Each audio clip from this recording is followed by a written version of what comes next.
قال يا فاطمة إني الشم عندك رائحة طيبة كأن رائحتي وأخي ابن أمي رسول الله فقلت نعم ها ولدك تحت الكساء فأقبل علي ونحو الكساء وقال السلام عليك يا رسول الله يتأذن لأن أكون معكم تحت الكساء قال وعليك السلام يا أخي ويا وسيب خليفتي والصاحب اللواء قد أذنت لك فدخل علي تحت الكساء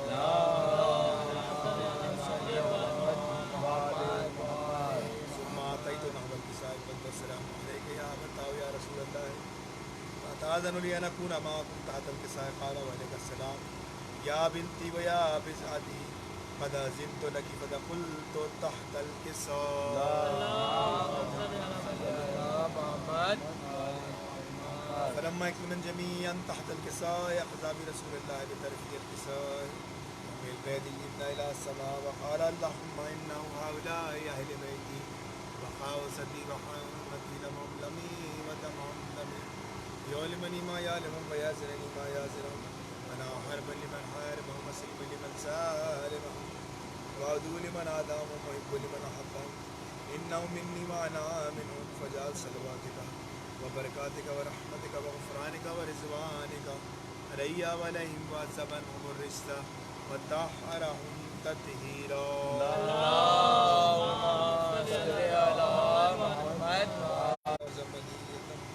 ولا خمر منير ولا شمس مزيد ولا فلك يدور ولا بحر يجري ولا فلك يسر إلا في محبتي هؤلاء خمسة الذين هم تحت الكساء فقال أبي جبرائيل يا رب من تحت الكساء فقال عز وجل من بيت والنبوة ومعدن رسالتهم فاطمة وأبوها وبعلها وبنوها اللهم صل على محمد وعلى محمد قال جبرائيل يا رب أتأذنني لقد أنزل كلهم سادسا قال له نعم قد أذنت لك فأبت الأمين جبرائيل فقال السلام عليك يا رسول الله العلي الأعلى يقرئ السلام ويسلك بالتحية الإكرام يقول لك عزتي وجلالي إني ما خلقت السماء مبنية ولا أرضا مدية ولا قمرا منيرا ولا شمسا مزية ولا فلكا يدور ولا بحرا يجري ولا فلكا يسري إلا لأجلكم ومحبتكم وقد أذن لي أن أدخل معكم فلتأذني لي يا رسول الله فقال رسول الله وعليك السلام يا عمي يا ولي الله إنه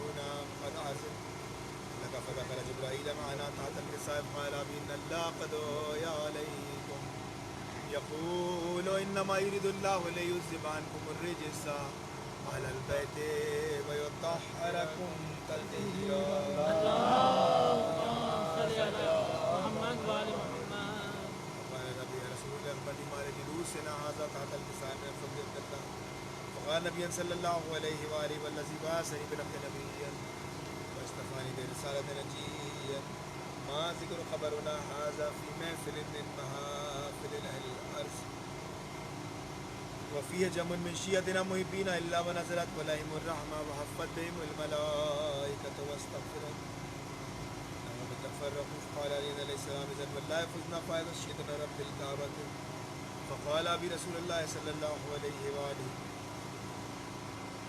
يا علي وعلى الذي بعثني بالحق نبيا واصطفاني برسالة نجيا ما ذكر خبرنا هذا في محفل من محافل أهل الأرض وفيه جمع من شيعتنا محبين وفيه مهموم إلا وفرج الله همه ولا مهموم إلا وكشف الله غمه ولا طالب الحاجة إلا وقضى الله حاجته فقال علي عليه السلام إذن والله فزنا وسعدنا وكذلك شيعتنا فائد والسعد في الدنيا والآخرة ورب الكعبة اللهم صل على محمد وعلى محمد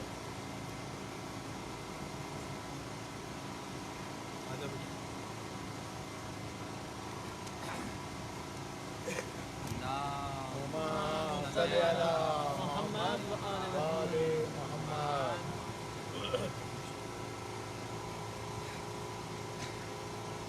محمد وعلى محمد صلوات اللهم صل على محمد دیجئے کربلا بلا لیجئے میری بگڑی بنا دیجئے کربلا اب بلا لیجئے میرے آقا مولا حسین اپنا روزہ دکھا الہی آمین میری بگڑی بنا دیجئے کربلا اب بلا لیجئے آپ کے در پہ شام و سحر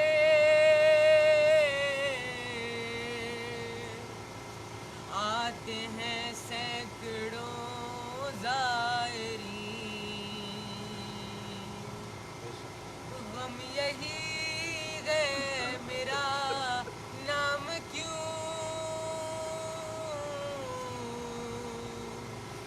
خوش نصیبوں میں شامل نہیں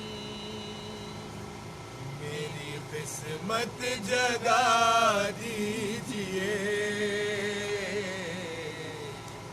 کربلا اب بلا لیجئے میرے آقا مولا حسین اپنا روزہ دکھا دیجئے ایک اندیشہ فقط ہے یہی میرے دل میں نشیں یا حسین کربلا کی زیارت بنا مر نہ جاؤں کہیں یا حسین کوئی مشرا سنا دیجئے کربلا اب بلا میرے آقا مولا حسین اپنا روزہ دکھا دیجئے ایک اندیشہ فقط ہے یہی میرے دل میں نشیں یا حسین کربلا کی زیارت بنا مر نہ جاؤں کہیں یا حسین کوئی بشرا سنا دیجئے کربلا اب بلا لیجئے میرے آقا مولا حسین اپنا روزہ دکھا دیجئے شوق دیدار کا ہے بہت کربلا سے مگر دور ہوں تنگ دستی میں ہوں اس لیے در پہ آنے سے مجبور ہوں کچھ وسیلہ بنا دیجئے کربلا اب بلا لیجئے الہی آمین میرے آقا مولا حسین اپنا روزہ دکھا دیجئے بد محمد والے محمد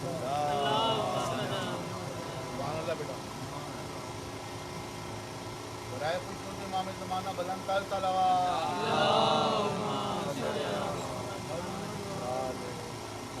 برائے بلندی درجات مومن و مومنات بالخصوص شہدائے کربلا اور فائق حسین رضوی بلندتر صلوات اللهم صل على محمد وآل محمد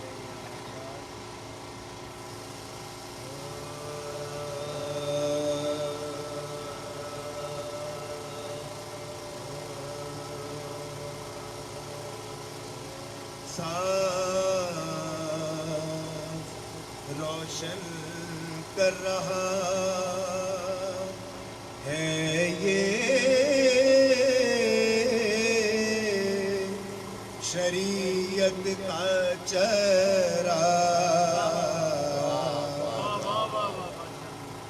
دم سے ہے شبیر کے روشن نبوت کا چہرہ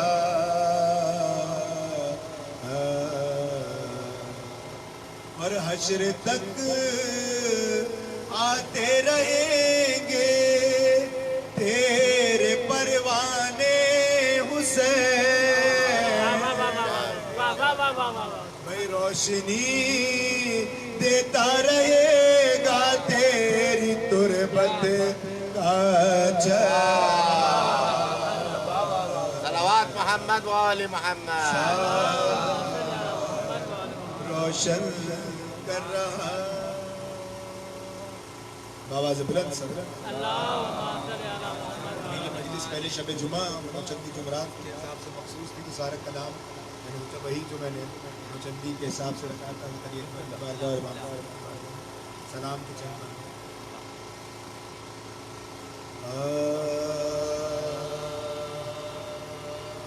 سالک نقوی صاحب شہید ناز جانا نے جہاں ہے کر بلا والے شہید ناز جانا نے جہاں ہے کر بلا خدا شاہد امام عاشقاں ہے کربلا والے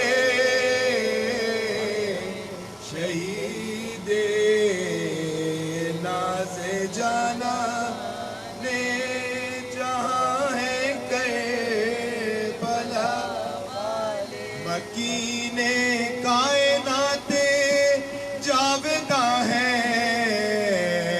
کربلا والے مکین کائنات جاوداں ہے کربلا وہ ہے ایک مختلف دنیا جہاں ہے کربلا وہ ہے ایک مختلف دنیا والے اور دلوں میں جس جگہ حق ہے انہیں بھی بس وہی ڈھونڈو نگاہوں سے نہاں ہو کر آیا ہے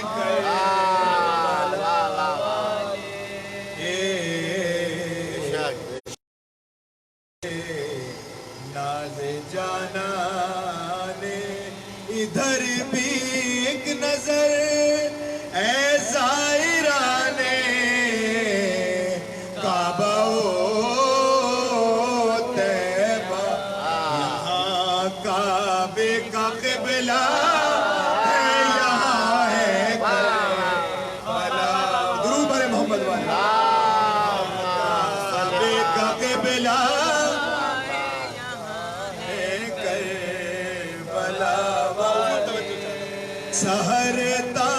سحر سے تا سحر ہے سلسلہ روح ملائک کا سر فرش زمین عرش آستا ہے کربلا والے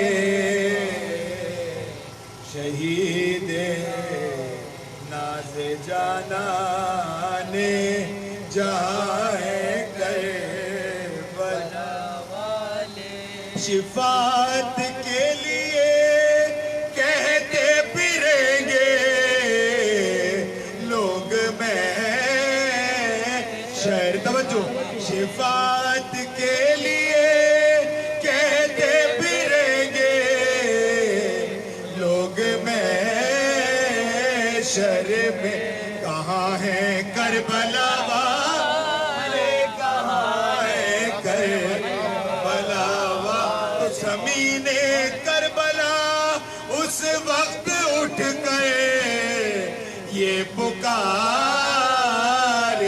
گی یہاں ہے کربلا والے یہاں ہے کربلا یہاں ہے کربلا والے یہاں ہے کربلا والے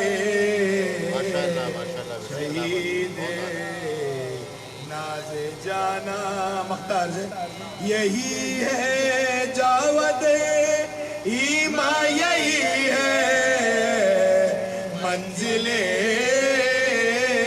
رفا یہی سالک امیر کارواں کربلا والے یہی سالک امیر کربلا والے شہید ناز جانانے سورہ فاتحہ کے تمام مرحومین مومنین مومنات کو شامل کریں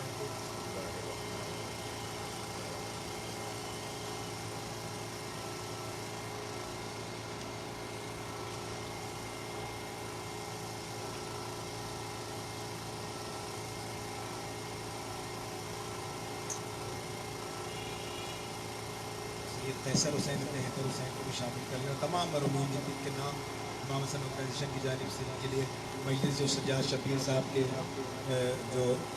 جو مرحومین ہیں ان کے لیے سب کو سب نے مرحومین جن کے نام لسٹ میں تھے اور جن کے ہیں علامہ علی جوہری صاحب اور قیصر حسین ابن حیدر حسین سب کو شامل کرتے ہوئے الفاظ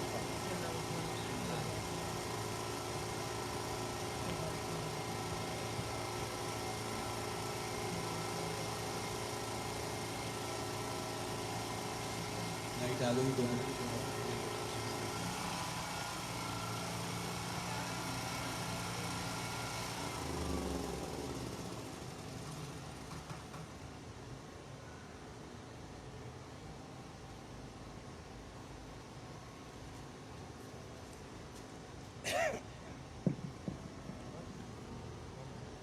باہر آ جاؤ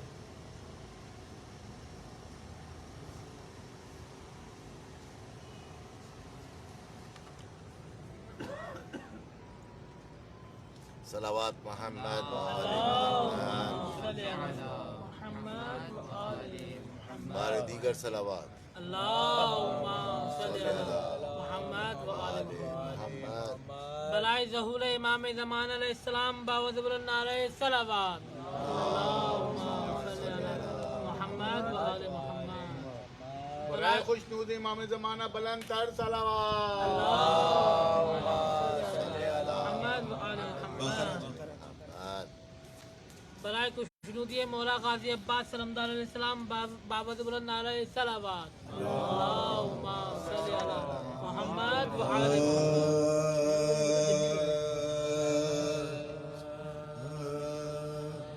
بر کی جو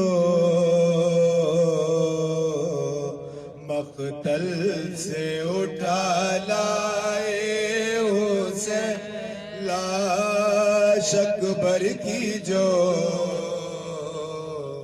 مقتل سے اٹھا لائے نوجوان کو صف اول سے اٹھا لائے حسین چاند کو شام کے بادل سے اٹھا لائے جہاں بلب شیر کو جنگل سے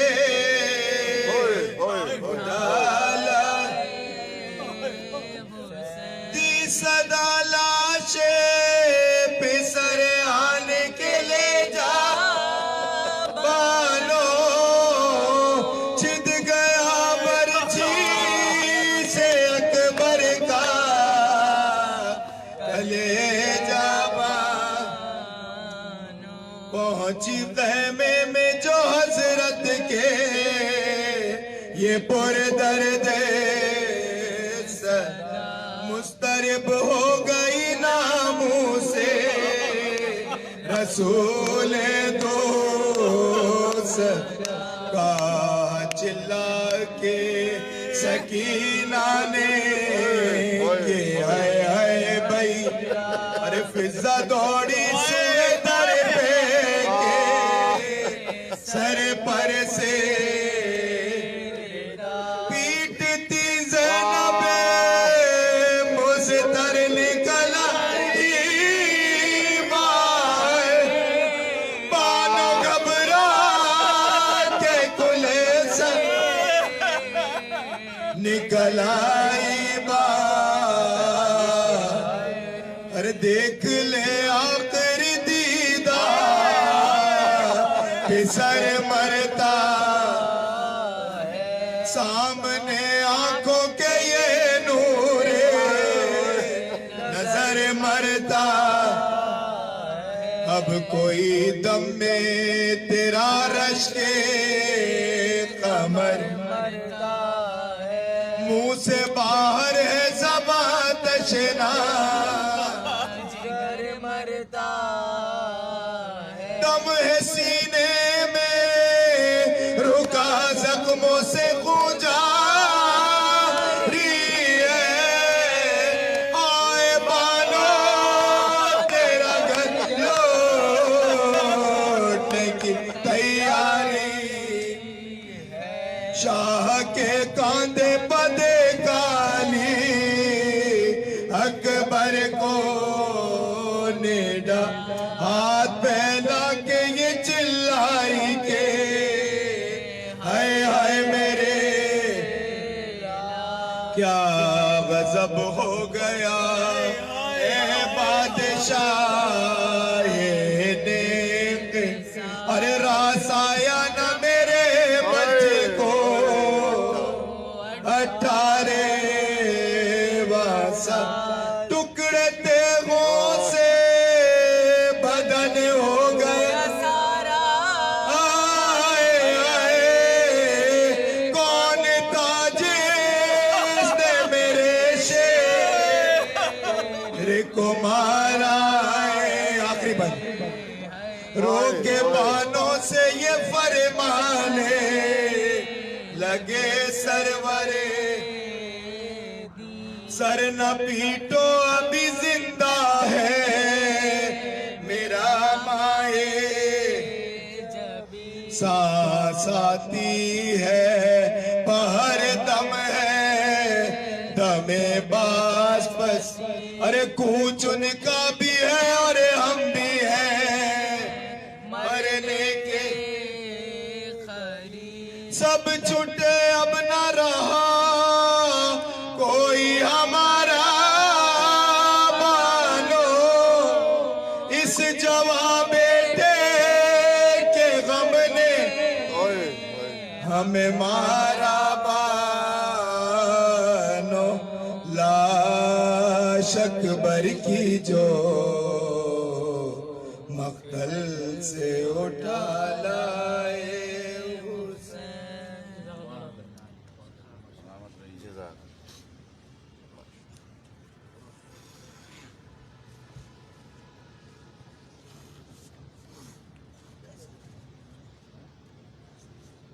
بل محمد وآل محمد صلوات اللہم صلی علی محمد وآل محمد نعرہ تکبیر نعرہ تکبیر نعرہ رسالت نعرہ رسالت نعرہ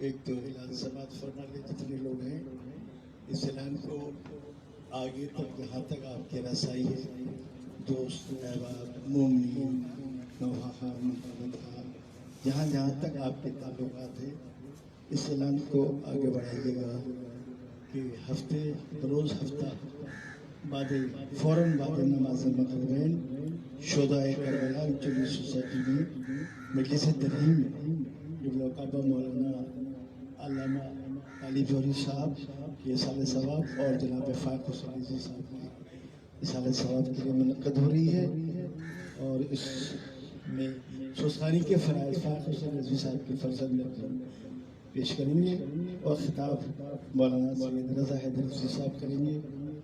بعد خطاب انجمن نظیر فرقان نقوی بھائی اور شادمان رضا خانی کریں گے۔ یہ تمام جو ہے زیر اہتمام یہ مجلس آل پاکستان شیعہ ایکشن کمیٹی اور قیام ولایت فاؤنڈیشن کی جانب سے ہو رہی ہے، اور حتی الامکان جو بھی یہ صوتی وغیرہ کا بھی خیال رکھا جائے گا، لیکن جو کہ یہ مجلس ہم سب کی کوشش ہے، ہمارے سید عزیز صاحب تشریف فرمائے، اللہ انہیں صحت و زندگی عطا فرمائے۔ الہی آمین۔ اس بیماری کے عالم میں بھی انہوں نے انہوں نے یہ اسٹیپ اٹھایا قوم کے، اور ظاہر جو حق بنتا ہے کسی ذاکر اہل بیت کا، اس حق کو ادا تو کوئی نہیں کر سکتا، ظاہر اس کا اجر تو جناب سیدہ ہی دیتی ہے، لیکن بہرحال ایک ہوتا ہے کہ ہاں ہمارا اگر کوئی بڑا چلا گیا ہے ہماری قوم کا، تو دنیا دیکھیے کہ ہم اسے کس طرح یاد رکھتے ہیں۔ تو ہم پہ بھی لازم فرض ہے بحیثیت ایک قوم کے فرد کی کہ ہم بھرپور حصہ لیں، شرکت کریں اور بتائیں دنیا کو کہ ہمارا اتنا بڑا عالم اگر ہم سے جدا ہوا ہے تو ہم اسے بھولے نہیں، بلکہ اس کے آج ہم اس کو خراج تحسین پیش کر رہے ہیں۔ پر محمد وآل محمد صلوات اللہم صلی علی محمد و آل محمد۔ یہ سلسلہ امام حسن اور حسین عابد کمیٹی بھی شروع کرایا ہے، اور اس میں مضمون کا یہ تو تھا سلسلہ کہ نوجدی جمعرات کو، لیکن بہرحال وہ اس دفعہ جو نوجدی جمعرات کے مسائل ہو گئے تھے، لیکن اگلی نوجدی جمعرات سے ہی یہ مجلس اور مختلف مقامات پر ہوگی اور مختلف علماء خطاب فرمائیں گے۔ بر محمد وآل محمد صلوات۔ اور کچھ نام ہے میرے پاس، ہے تو بہت طویل فہرست، لیکن بہرحال کوشش کروں گا جہاں تک آواز نے ساتھ دیا۔ سید مہدی عباس رضوی ابن حبیب الحسن، سیدہ اصغری بیگم بنت سید غلام حسین جعفر اختر کاظمی ابن آصف اختر ارشد عباس رضوی ابن شاکر عباس، نفیس فاطمہ بنت سید مہدی عباس، زہرا بنت اختر غالب حسین ابن محمد عسکری، علی اسرار رضوی ابن علی، اور سرزیدی نرجس خاتون بنت ظہور حسین، آفتاب حسین عابدی ابن مظفر حسین عابدی، سمینا خاتون بنت سرفراز حسین جعفر، سید محمد کامل ابن سید ابوالحسن، سیدہ شمیم فاطمہ بنت نیاز حسین، سید ابرار حسین ابن سید مسلم حسین، سید حسین بانو بنت سید ضمیر حسین، سیدہ مہرون نساء بنت سید ابوالحسن، سیدہ عقیلہ بیگم بنت سید محمد کامل، پاکیزہ فاطمہ بنت واجد حسین، سید عرفان رضا ابن سید کلیم اطہر، شہید مسلم عباس بخاری ابن ظہور عباس بخاری، امام فاطمہ بنت فدا حسین، عبدالرسول افتلانیہ، عقیل میچی افتلانیہ، ایاز تیجا افتلانیہ، نعیم الحسن بنت غلام حسین، سیدہ نگہ سلطانہ بنت سید محمد باقر، سید ایاز جعفری ابن علی اظہر، سید شریف حسین ابن سید منظور حسین، نایاب حسین بنت منظور احمد رضوی، سید محمد شبر ابن غلام حسین، رمضان حاجی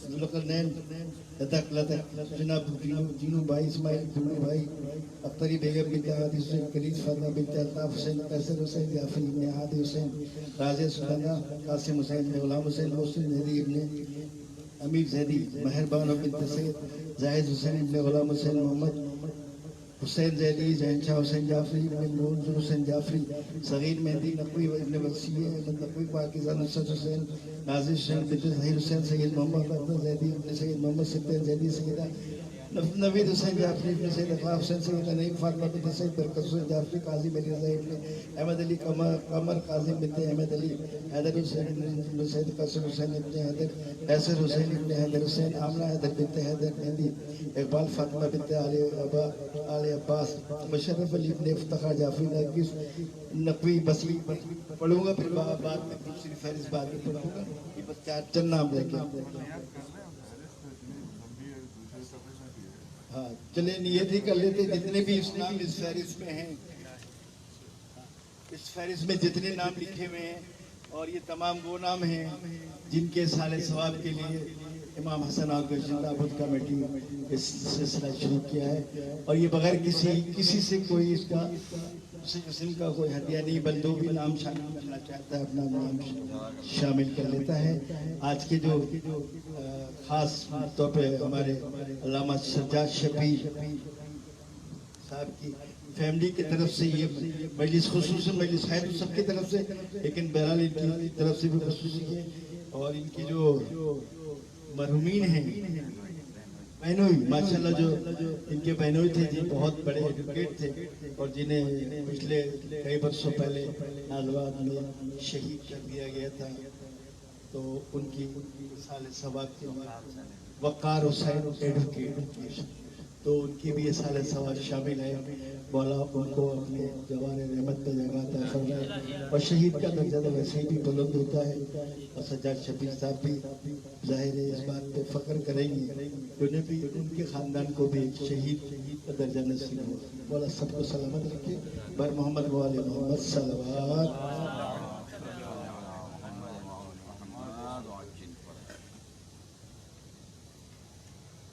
آواز بلند صلوات۔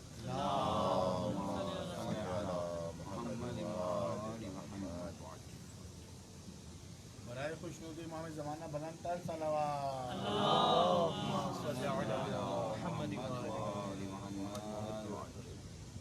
أعوذ بالله السميع العليم من الشيطان اللعين الرجيم بسم الله الرحمن الرحيم الحمد لله كاشف الكروب وعالم الغيوب والمطلع على أسرار القلوب والمنزه عن الجهات والنقائص والعيوب والمستغني عن الملبوس والمشروب والمدعو غالب بعزته غير مغلوب ظاهر بدلائله غير محجوب والصلاة والسلام والتحية والإكرام على الرسول الثقلين محبوب رب المشرقين والمغربين ووسيلتنا في الدارين جد الحسن والحسين أبي القاسم محمد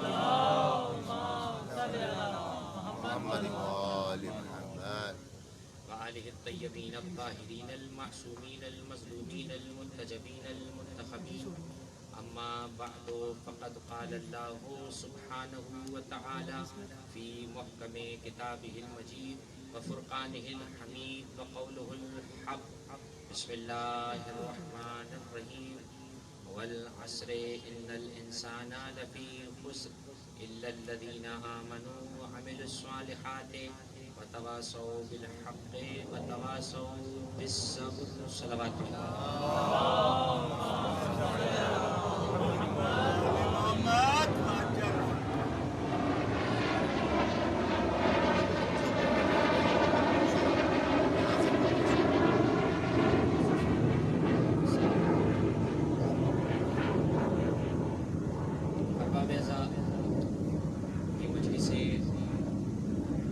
ثواب جو جمی مومنین و مومنات اور مرحومین اور مرحومات کے ایصال ثواب کے سلسلے میں ایک طویل عرصے سے امام حسن علیہ السلام آرگنائزیشن کی طرف سے ہر نو چندی جمعرات کو منعقد کی جاتی ہے، اور اس سلسلے کی یہ دوسری مجلس اعزا ہے، جسے ہونا تو پچھلے جمعرات تھا، لیکن چونکہ حضرت علامہ طالب جوہری نبر اللہ مرکزہ کا سویم تھا اور ایک مرکزی مجلس اعزا تھی، لہٰذا اس مجلس کو مؤخر کر کر آج کی تاریخ کی طرف منتقل کیا گیا، اور آج یہ مجلس اعزا منتقل ہو رہی ہے۔ اور میں اس مجلس ایصال ثواب میں مومنین سے شرکت کرنے کے لیے یوں بھی کہوں گا کہ ہمیں چھٹے امام کی دعا نصیب ہوگی، اور چھٹے امام جعفر صادق علیہ السلام حضرت امام صادق علیہ السلام کی دعائیں ہمیں نصیب ہو جائیں گی، اس لیے کہ میرے چھٹے امام نے فضیل ابن یسار سے ایک مرتبہ ارشاد فرمایا تتحدثون و تجلسون، تم لوگ کہیں بیٹھکیں کرتے ہو، کچھ گفتگو کرتے ہو، بات چیت ہوتی ہے، گیدرنگ کرتے ہو، بیٹھتے ہو. فضیل ابن یسار نے کہا نام، ہاں مولا ہم لوگ بیٹھتے ہیں، بیٹھک لگتی ہے. امام نے فرمایا رحم اللہ من احیا امرنا، اللہ اس شخص پہ رحمت نازل کرے جو ہم اہل بیت کے کام کو زندہ کرتا ہے.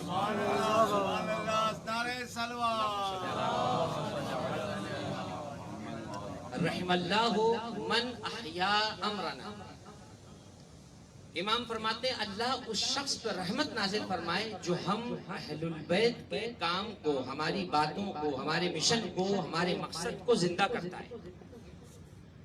حضرت فضیل ابن یسار کہتے ہیں قلت، میں نے امام سے پوچھا کیف یحیی امرکم، مولا آپ کا امر زندہ کیسے ہوتا ہے؟ جو آپ نے کہا ہمارے کام کو جو زندہ کرے اس پہ اللہ کی رحمت ہو، آپ کا امر زندہ کیسے ہوتا ہے؟ امام نے فرمایا ان یتعلم علومنا ویعلمها الناس، ہمارے علوم آل محمد کے سیکھو اور پھر لوگوں کو سکھاؤ.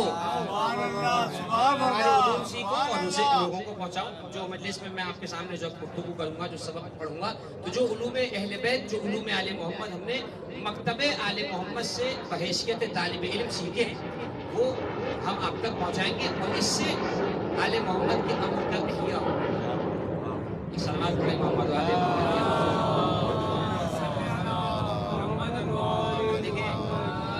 معراج کے یہ مسائل تو ہوتے ہی ہیں. جب آپ معراج پہ بیٹھے ہوں گے تو ہر چیز گزر رہی جا رہی ہے. اور مجلس امام حسین علیہ السلام تو وہ مجلس ہے، وہ نشست ہے کہ فرش پر بھی ہو مگر سنی عرش پر جاتی ہے. اس لیے کہ جب ہم اہل بیت کے لیے فرش بچھا لیتے ہیں تو فرش نہیں رہتا بلکہ وہ فرش بقائے عرش بن جاتا ہے. تو بہرحال یہ مجلسیں توسل ہیں اور ذریعہ ہیں معصومین کے امر کا احیاء کرنے کے لیے. معصومین علیہ السلام کا امر اس میں زندہ کیا جاتا ہے، ان کے علوم کی بات کی جاتی ہے. امام فرماتے ہیں ان تلک المجالس احبها، امام فرماتے ہیں میں وہ نشستیں، وہ بیٹھکیں، وہ مجلسیں پسند کرتا ہوں جن میں ہم آل بیت کا، ہم اہل البیت کا ذکر کیا جائے اور ہمارے امر کو زندہ کیا جائے. امام فرماتے ہیں اِنَّا مَنْ جَلَسَ مَجْلِسًا يُحْيَا فِيهِ أَمْرُنَا لَمْ يَمُتْ قَلْبُهُ يَوْمَ تَمُوتُ الْقُلُوبُ، جو ان مجلسوں میں جا کر بیٹھتا ہے جہاں ہماری باتیں کی جاتی ہیں، اس دن اللہ اس کے دل کو مرنے نہیں دے گا کہ جب قیامت میں سب کے دل مردہ ہو چکے ہوں. اِنَّا مَنْ جَلَسَ مَجْلِسًا يُحْيَا فِيهِ أَمْرُنَا، جو اس مجلس میں بیٹھتا ہے جس میں ہماری باتیں کی جاتی ہیں، جس میں ہم آل محمد کا ذکر کیا جاتا ہے، ہماری حدیثوں کو نقل کیا جاتا ہے، ہماری باتوں کے چرچے کیے جاتے ہیں، ہمارے فضائل کا ذکر کیا جاتا ہے. لم یمت قلبہ یوم تمت فیہ القلوب، اللہ اس دن اس کے دل کو مرنے نہیں دے گا کہ جس قیامت کے دن اللہ سب کے دلوں کو مردہ کر دے گا. اس دن بھی مومن کا دل اہل بیت کے ذکر کی برکت سے زندہ رہے گا. تو یوں بھی ان مجالس کی اہمیت کا اندازہ ہو جاتا ہے اور یوں بھی ہم پر لازم ہو جاتا ہے اخلاقی طور پر کہ ہم ان مجالس کو فردی طور پر، مالی طور پر کامیاب بنائیں. اس لیے کہ یہ مجلس، یہ ادارہ، یہ منصب، یہ نشست میری نہیں ہے، یہ آل محمد کا دیا ہوا تحفہ ہے اور اس کے ضامن امام زمانہ ہے اور اس کی بچھانے والی جناب سیدہ ہے. تو جو اپنا حصہ ملاتا چلا جائے، جیسے جیسے چلا جائے، محمد اپنے لیے توشہ آخرت مہیا کرتا چلا جائے گا. اور آج کا زمانہ جہاں انسان گھٹن کا شکار ہے، انسان تنگدستی کا شکار ہے، اس کی ذہنی سطح جو ہے وہ جناب بہت دباؤ کا شکار ہے، ذہنی تناؤ ہے، ڈپریشن ہے، مسائل ہیں، یہ مسئلہ وہ مسئلہ، یہ وبا وہ وبا، فلانی وبا، ڈھمکا وبا. ان ساری مصیبتوں کا بس ایک حل ہے، وہ ہے محبت اہل بیت. سارے غموں کو باہر چھوڑ کر مجلس امام حسین علیہ السلام میں آ جاؤ. جسمانی علاج بھی فراہم ہو جاتا ہے، روحانی علاج بھی فراہم ہو جاتا ہے. تو روایت موجود ہے، یہ کوئی ایسا نہیں ہے کہ لقلقہ زبانی ہے. القطرہ میں آیت اللہ سید احمد مستنبط نے روایت لکھی، حضرت امام حسن راوی ہیں، آپ فرماتے ہیں ہم اہل بیت کے ذکر میں اللہ نے جسموں کی شفا رکھی ہے، روحوں کی شفا رکھی ہے. اگر جسم بیمار ہو جائے تو اطباء کے پاس چلے جاؤ، اور اگر روح بیمار ہو جائے تو آل محمد کے فرش پر آ جاؤ. بلکہ حقیقت تو یہ ہے کہ اطباء بھی جب دوا دیتے ہیں تو دوا بھی اثر اس وقت کرتی ہے جب آل محمد کا وسیلہ ہو، ورنہ دنیا میں کوئی ایسی دوا ہی نہیں بنی کہ جو آل محمد کے وسیلے کے بغیر کسی مریض کو شفا دے. جسمانی علاج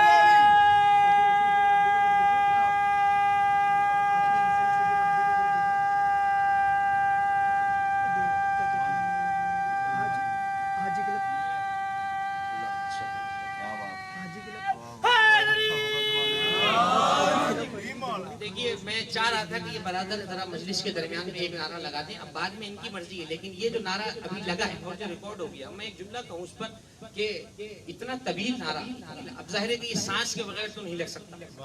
اتنی لمبی سانس تھی بغیر تعطل کے اور بغیر ٹوٹے ہوئے، تبھی تو نعرہ لگا. کیونکہ جو آج کل کورونا نامی ایک منحوس بیماری پائی جاتی ہے کہیں پر، اس کے بارے میں ایک علامت اس کی ہے کہ یہ سانس لینے میں دشواری پیدا کرتی ہے اور سانس پھولاتی ہے. تو ابھی آپ سب نے مشاہدہ کیا، میں نے اور آپ نے دیکھا اور ناظرین نے سنا ہوگا کہ اتنا طویل نعرہ لگایا اور سانس میں تعطل نہیں تھا. اس کا مطلب یہ ہوا کہ سانسوں کو بحال رکھنے کے لیے ذکر علی کا تسلسل بڑا ضروری ہے. سانسیں الجھتی ہی اس کی ہے جو ذکر علی میں وقفہ لاتا ہے. جن کی صبح و شام ذکر علی میں گزرتی ہو، ان کی نہ سانس میں تعطل آتا ہے نہ عبادت میں تعطل آ سکتا ہے. ان کی زندگی میں کوئی تعطل نہیں آ سکتا. مجھے ایک جملہ یاد آ گیا، مرحوم حضرت علامہ عرفان حیدر آبادی نفر اللہ مرقدو ایک جملہ اپنی تقریر میں کہا کرتے تھے کہ نعرہ حیدری بھی بڑا کمال کا ہے، ہمیں سانس لینے کا موقع دے دیتا ہے. یعنی خطیب جب کوئی لمبا جملہ پڑھ رہا ہو تو جب عزادار کو نعرہ لگا دیتے ہیں، درود پڑھ دیتے ہیں، تو اس سے کیا ہوتا ہے؟ سانس لینے کا موقع مل جاتا ہے. اور حقیقت امر بھی یہی ہے کہ ہم جو سانس لے رہے ہیں وہ صدقہ ہے علی و اولاد علی کا.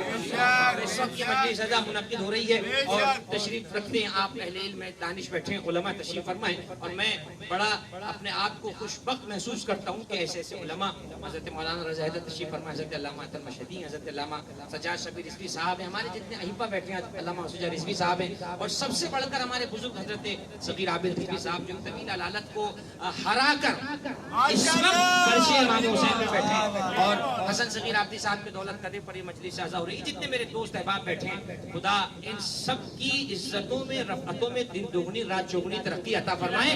ان کو حاسدین اور سازشین اور تمام وباؤں کے شر سے محفوظ فرمائے. تو اب ظاہر سی بات ہے عزیزان گرامی، کوئی طویل تو موضوع نہیں ہے، لیکن بہرحال جو گزارشات، جو معروضات ہیں سبق کی حیثیت سے، وہ میں اپنے احباب کی گوش گزار کروں گا. دنیا میں اللہ نے جس انسان کو بھی خلق کر کے بھیجا، اس کے ساتھ دو قسم کی چیزیں اللہ نے رکھ کے بھیجی. کچھ چیزیں وہ ہیں جو اس کے لیے نفع بخش ہیں، کچھ اس کے لیے ضرر رساں ہیں، اس کو نقصان پہنچانے والی ہیں. آپ خود دنیا میں دیکھ لیں، کھانے پینے کی چیزوں کے اندر کچھ کھانے کی پینے کی چیزیں، سب میں ٹھنڈ کی چیزیں استعمال کرنا یہ صحت کے لیے ضرر رساں ہے. شدید گرمی کے موسم میں تاثیر کی گرم چیزوں کو استعمال کرنا یہ گرمی کے موسم میں ہمارے لیے ضرر رساں ہو سکتی ہے، نقصان پہنچانے والی ہو سکتی ہے. اسی طرح اب آپ اسی پر قیاس کرتے ہوئے مثالیں بناتے چلے جائیں. اسی طرح سے شریعت اسلامی کا فلسفہ یہ ہے کہ اللہ نے جن چیزوں سے انسان کو روکا ہے ان میں کوئی نہ کوئی حکمت اور مصلحت ہے جو حکیم جانتا ہے، اللہ جانتا ہے. مثلا میں ایک سامنے کی مثال دے دوں. اللہ نے خنزیر کو حرام کیا، اس کا گوشت، اس کی ہر چیز کو اللہ نے حرام کیا، عین النجس ہے، اس کی ہر چیز اللہ نے حرام کیا. اب سوال تو ذہن میں آ سکتا ہے بھئی سارے جانوروں میں چھوڑ کے اللہ نے اس ایک کو عین نجس قرار دیا اور اس کو حرام قرار کیوں دے دیا؟ تو آج یورپی محققین اس پہ تحقیق کر چکے ہیں کہ سور کے اندر کچھ ایسے عناصر پائے جاتے ہیں جو انسان کو بے حیائی کی طرف آمادہ کرتے ہیں. اس لیے جن ممالک میں سور کا استعمال دیکھا گیا ہے کھانے پینے کی صورت میں، وہاں بے حیائی کو بھی زیادہ پایا گیا ہے. یہ ایسا نہیں ہے کہ سور ہی بے حیائی کا ایک عنصر ہے، اور دیگر عناصر بھی ہیں جو انسان کو بے حیائی کی طرف لے جاتے ہیں. مثلا روایات اہل بیت میں موجود ہے جہاں کھانے پینے کے شیڈول آل محمد نے بیان کیے، فرماتے ہیں 40 دن سے زیادہ گوشت کھانے کو ترک مت کرو، تم میں بے حیائی پیدا ہو جائے. 40 دن میں ایک مرتبہ کم سے کم کہا گیا کہ تم گوشت ضرور کھاؤ تاکہ تمہارے اندر بے حیائی کا جذبہ پیدا نہ ہونے پائے. اس کے علاوہ اور بہت سی چیزیں. سور سے روکا تاکہ بے حیائی پیدا نہ ہو. شراب کی حرمت کی علت واضح طور پر فرمایا شراب پینے سے عقل زائل ہو جاتی ہے، حلال و حرام میں تمیز ختم ہو جاتی ہے، رشتوں میں فرق ختم ہو جاتا ہے. لہٰذا اللہ نے شریعت میں شراب کو حرام قرار دیا. تو اللہ نے جن چیزوں سے روکا اس کا مطلب یہ ہوا کہ ان میں کوئی نہ کوئی نقصان ہے. جن چیزوں کا حکم دیا اس کا مطلب ان میں کوئی نہ کوئی فائدہ ہے. لیکن انسانی عقل چونکہ اتنی محدود ہے کہ ہم نہ کامل طور پر نقصان کو درک کر سکتے ہیں، نہ کامل طور پر ہم کسی فائدے کو درک کر سکتے ہیں. یعنی میں اس وقت یہ نہیں بتا سکتا کہ 2 رکعت نماز فجر کا مکمل فائدہ کیا ہے، اللہ نے رکھی کیوں ہے. پہلا حکم تو اللہ کی طرف سے مجھے تعبداً اور عبادت کے طور پر بندہ ہونے کی حیثیت سے یہ ہے کہ چونکہ اللہ نے مجھے کہا ہے نماز پڑھو، مجھے نماز پڑھنی پڑے گی. اللہ نے مجھے کہا کہا ہے روزہ رکھو تو مجھے روزہ رکھنا پڑے گا. وہ الگ بات ہے کہ روزہ رکھنے کے جو ہے وہ طبی فوائد بھی بیان کیے جاتے ہیں کہ صاحب معدے کو یہ ہو جاتا ہے, معدے کو وہ ہو جاتا ہے. نماز کے طبی فوائد ہیں کہ جناب مہروں کی ورزش ہو جاتی ہے اور کمر کے پٹھے کی اور وہ, یہ تمام طبی فوائد اپنے مقامات پر. لیکن یہ بات بھی یاد رہے, ہمارے علماء نے یہ بھی صراحت سے لکھا کہ عبادت کو آپ نے بجا لانا ہے قربتاً اللہ کی نیت سے. یعنی میں 2 رکعت نماز فجر پڑھتا ہوں قربتاً اللہ, میرے کمر کے پٹھے صحیح ہو جائیں. اگر میں نے یہ نیت کی تو میری نماز باطل. نماز پڑھنے کے لیے شرط یہ ہے کہ اللہ کا قرب حاصل کرنا ہے, ضمناً میری ورزش بھی ہو جائے وہ بونس ہے. روزہ میں نے اس لیے رکھنا ہے کہ اللہ نے کہا ہے, ضمناً میرا معدہ بھی 30 دن اچھا ہو جائے وہ الگ سے بونس پیکیج ہے. یعنی میں یہ بات اس لیے کہہ رہا ہوں کہ مثلاً میڈیکل یہ ثابت کر دے کہ روزہ رکھنا معدے کے لیے نقصان دہ ہے, لہٰذا کوئی شخص بھی روزہ نہ رکھے. یا مثلاً گرمی کے اندر مسلسل پانی پیتے رہنا ہے, لہٰذا روزہ نہ رکھیے, آپ کا معدہ خراب ہو سکتا ہے, آپ کو جو ہے وہ سرکار قوت مدافعت کم ہو سکتی ہے. تو کیا آپ میڈیکل اسپیشلسٹ کی اس رائے کو مانیں گے؟ جواب ہے کہ نہیں مانا جائے گا اس کی اس رائے کو, اس لیے کہ حکیم نے روزہ رکھنے کو کہا ہے. وہ الگ سا نہیں مسئلہ ہے کہ کوئی شخص اگر سمجھتا ہے کہ میں نے روزہ رکھا تو واقعاً مجھے اس کا نقصان ایسا دائمی ہو جائے گا کہ کوئی میرا عضو ضائع ہو جائے, میرا گردہ فیل ہو جائے, مثلاً کوئی ایسی بیماری ہو جائے, تو اس شخص کے لیے حکم ہے کہ وہ پھر ان روزوں کا فدیہ دے. یہ نہیں ہے ذرا سا بخار ہوا تو کہہ دیا اللہ تو معاف کرنے والا ہے, روزہ چھوڑ دیتے. نہیں, ایسا نہیں. اللہ معاف کرنے والا ہے تو بھائی اللہ مارنے والا بھی تو ہے. اس کے نام جبار ہیں, قہار ہیں, عظیم ہیں, عزیز ہیں, اس کے جبار والے نام بھی تو ہیں. لیکن عزیزان گرامی, پوری شریعت طواف کر رہی ہے 2 جذبوں کا, یا تو فائدے کا جذبہ ہے یا نقصان کا جذبہ ہے. اس وقت جو انسان دنیا میں کسی کام میں انویسٹمنٹ کرتا ہے, کسی کام میں ہاتھ ڈالتا ہے, چھوٹے سے ریڑھی والے سے لے کر ہزاروں لاکھوں کروڑوں کی انویسٹمنٹ کرنے والے تک کی بات کر رہا ہوں, ایک چھوٹا سا ریڑھی لگانے والا بھی جب حساب کتاب کرتا ہے تو بیٹھ کے دیکھتا ہے اس میں ہفتے میں کیا بچے گا, مہینے میں کیا بچے گا. اگر لاگت سے زیادہ بچ رہا ہو تو سمجھتا ہے سودا فائدے کا ہے, پیسہ لگا دیتا ہے. لیکن اگر آمدنی لاگت سے کم ہو تو سمجھتا ہے نقصان میں جا رہا ہے. یعنی وہ ٹھیلا لگانے والا بھی اپنے فائدے اور نقصان کو سمجھتا ہے. آج کے بچوں کی کیا بات کروں, 2 سال 1 سال کا بچہ اپنے فائدے کو سمجھتا ہے, ماں باپ کے بہلاوے میں اور ان کے بہکانے میں نہیں آتا ہے. 1 سال کا بچہ بھی اپنے فائدے نقصان کو سمجھتا ہے. یعنی فائدہ اور نقصان وہ فطری چیز ہے, وہ فطری جذبہ ہے جسے اللہ نے فطرت انسان میں ودیعت کر دیا ہے. ہر انسان اپنے نفع اور نقصان سے باخبر ہے. میں لاکھ بیلا گھسنا کے کسی نقصان کے سودے کی طرف لے جانا چاہوں, آپ دوستی توڑنا گوارا کریں گے مگر نقصان کا سودا کرنا گوارا نہیں کریں گے. آپ کہیں گے مولانا آپ سے توقع نہیں تھی, آپ ہمیں غلط راہ دکھائیں گے, آپ ہمیں نقصان کے کام کی طرف لگا دیں گے.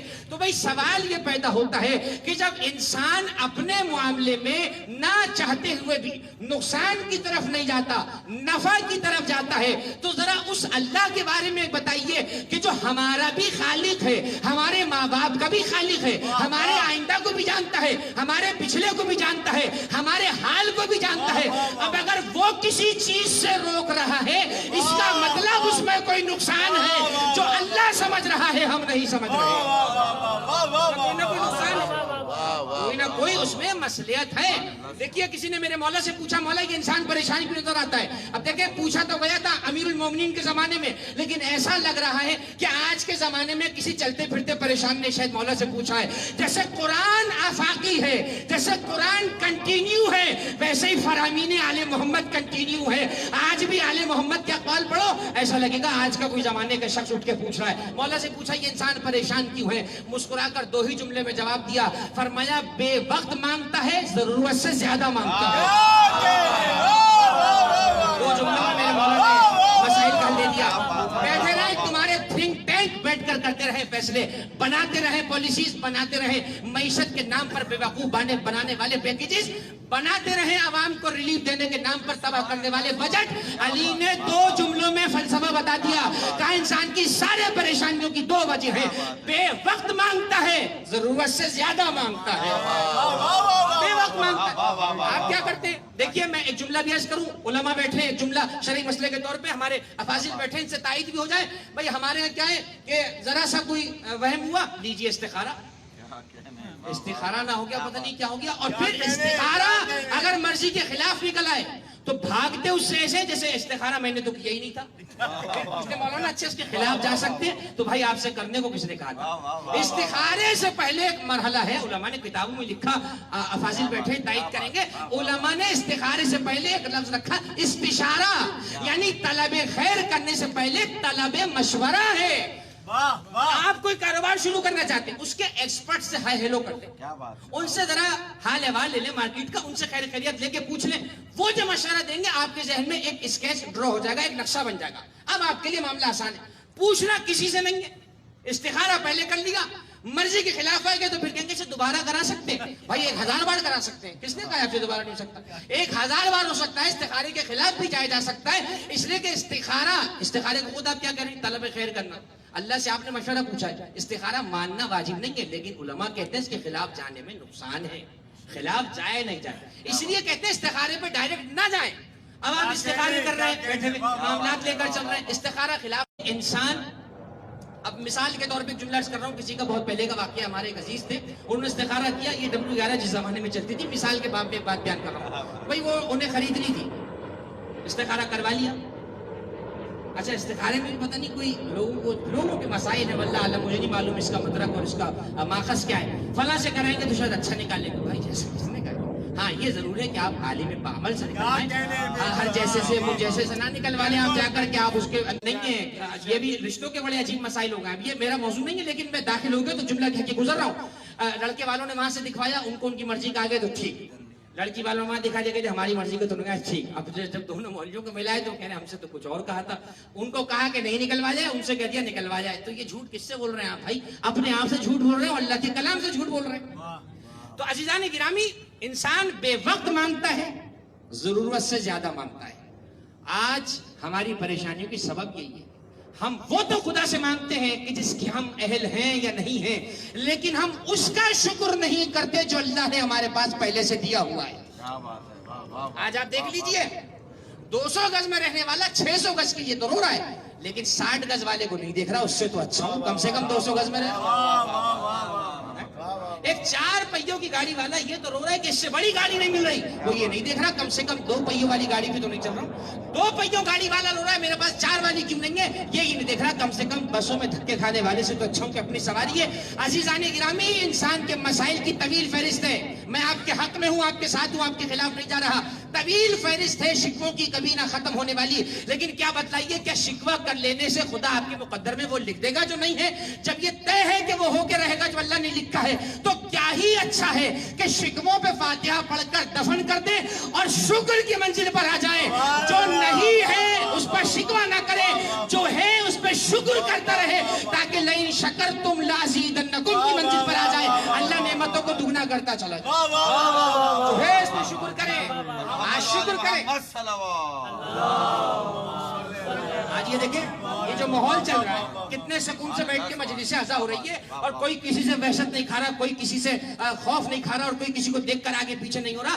کیا یہ کم ہے؟ اس پرآشوب زمانے میں فرشی عزا کے نام پر ایسا سکون ملا ہوا ہے جہاں بیٹھ کر سب اپنے غم امام زمان کو بھی سنا رہے ہیں اور اپنے مسائل کے حل امام زمان سے بھی کو سنا رہے ہیں. یہ کہنے کی باتیں نہیں ہے, خدا کی قسم, یہ لقلقہ زبانی نہیں ہے, یہ فقط کوئی موومنٹ آف ٹنگ نہیں ہے کہ زبان ہلا دیا اور کہہ دیا کہ نہیں امام بیٹھے ہوئے. نہیں, عقیدہ ہے, ہمارا اعتقاد ہے کہ ہمارے امام زمان موجود ہیں, حاضر ہیں, حی ہیں, ناظر ہیں, شاہد ہیں, باخبر ہیں ہمارے امور سے, ہمارے امور کو دیکھ رہے ہیں. کمال الدین و تمام النعمہ میں شیخ صدوق رحمہ اللہ نے ایک روایت کو لکھا, امام فرماتے تم ہم سے غافل ہو, باخدا ہم تم سے بے خبر نہیں ہیں, ہم تمہارے افعال اور اعمال پہ ناظر ہیں.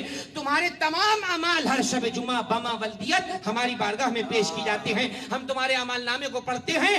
اگر اعمال حسنہ ہوتے ہیں تو ہم تمہارے لیے دعا کے لیے ہاتھ بلند کر دیتے ہیں, اور اگر تمہارے برے اعمال ہم تک پہنچتے ہیں باخدا ہم بارگاہ خدا میں شرمندہ ہو جاتے ہیں, اور پھر ہم تمہارے لیے اللہ سے استغفار کرتے ہیں, پروردگار جیسا بھی ہے تو ہمارا, اس کے لیے طلب مغفرت کرتے ہیں. تو کیا ہی اچھا ہے ہم اپنے مولا کو خدا کی بارگاہ میں سرخرو رکھیں, اس لیے کہ آل محمد وہ ہیں جو روزے اول سے لے کر روزے آخر تک سرخرو ہیں. شاید اسی لیے میرے مولا نے فرمایا تھا, تکونوا لنا زینا ولا تکونوا لنا عار ولا تکونوا لنا شینا, ہمارے لیے باعث زینت بنو, باعث شرمندگی مت بنو.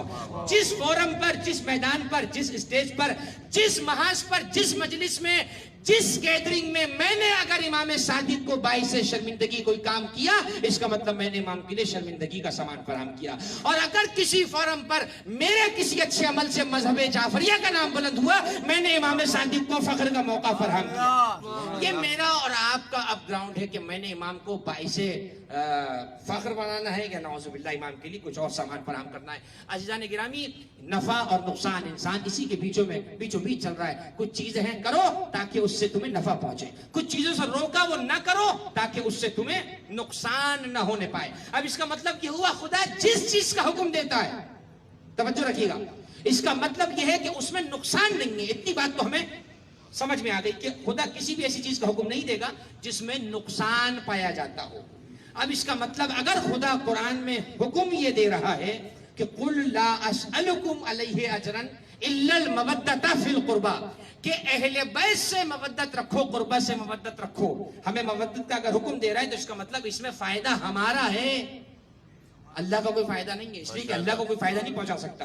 اللہ غنی عن العالمین، اللہ عالمین سے بے نیاز ہے، غنی ہے، بے پرواہ ہے، اسے کوئی پرواہ نہیں تم آل محمد سے محبت رکھو یا نہ رکھو.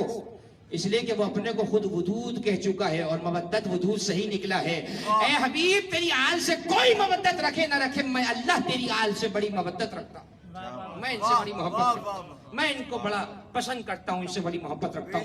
عزیزان گرامی، آل محمد سے محبت انسان کو دنیا میں بھی سرخرو بنا دیتی ہے، بلکہ یوں کہوں آل محمد سے محبت انسان کو دنیا میں بھی انسان بناتی ہے اور آخرت میں بھی انسانوں میں اٹھاتی ہے. اس لیے کہ آدمیت ایک مرحلہ ہے، پھر انسانیت ایک مرحلہ ہے. آدمیت اور انسانیت دونوں مرحلے ہیں. وہ الگ بات ہے خارج میں انسان اور آدمی ایک ہی چیز ہے، یعنی زید ہی انسان ہے، زید ہی آدمی ہے، لیکن یہ دونوں مرحلے الگ ہیں. آدمیت کا سلسلہ شروع ہوتا ہے جا کر آدم علیہ السلام سے، جو آدم کی اولاد ہے وہ آدمیت کہلائے. لیکن جب انسان کی بات آتی ہے تو انسان کا شرف اس سے بلند ہے. شاید اسی فلسفے کے پیش نظر جوش نے یہ کہا تھا انسان کو بیدار تو ہو لینے دو، ہر قوم پکارے گی ہمارے. یہ نہیں کہا آدمی کو بیدار تو ہو لینے دو، اس لیے کہ حسین کی شناخت کے لیے، حسین شناسی کے لیے درجہ انسانیت پر آنا بڑا ضروری ہے، انسان بننا بڑا ضروری ہے. ہم کم سے کم انسان بن جائیں کہ ہمارے لیے کامیابی ہے. اس عہد میں میں انسان بن کر اللہ سے ملاقات کر لوں، میرے لیے یہی بہت بڑا شرف ہے. کم سے کم انسان تو بن جاؤں، کم سے کم منزل ابدیت پر آ جاؤں، کم سے کم منزل غلامی پر آ جاؤں.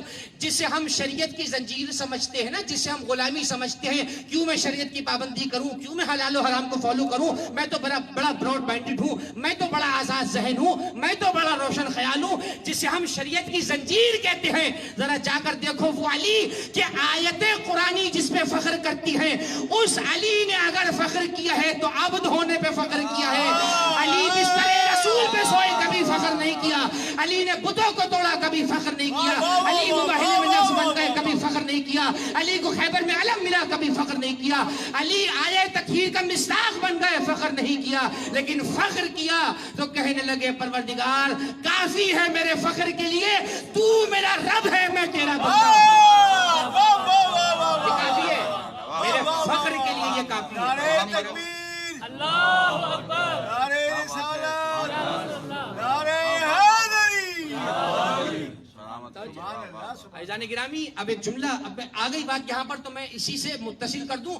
ذرا جو حالات کچھ ہو رہے ہیں وہ معاملات بھی تھوڑے سے ہمارے سینئرز بیٹھے ان کی موجودگی میں بھی بات ہو جائے. علی نے فخر کیا عبدیت پر، بندگی پر، عبدیت پر. بہت بڑا درجہ ہے عبد کا ہونا. بھائی عبد کا لغوی معنی ہے غلام، عبد کا لغوی معنی غلام. اللہم ان ھذا عبدک وابن عبدک وابن امتک. اے اللہ یہ تیرا غلام، تیرے غلام کا بیٹا، تیری کنیز کا بیٹا ہے. ہم سارے مرد اللہ کے غلام، ساری عورتیں اللہ کی کنیز. اللہم ان ھذا عبدک وابن عبدک وابن امتک. اے اللہ تیرے غلام کا بیٹا ہے، تیری کنیز کا بیٹا ہے. کیا بندے. اور وہ امیر المومنین کہہ رہے ہیں علی نے صرف 2 مقام پہ اپنے آپ کو عبد بولا ہے. عبد یعنی اب تو اس منزل پہ جا کے سنیے گا. ایک اللہ کے مقابلے پہ جب بات آئی تو فرمایا مجھے فخر ہے کہ تو میرا رب ہے، میں تیرا عبد ہوں. اور اصول کافی کی حدیث ہے، اور میں سمجھتا ہوں اس سے بڑی حدیث قیامت تک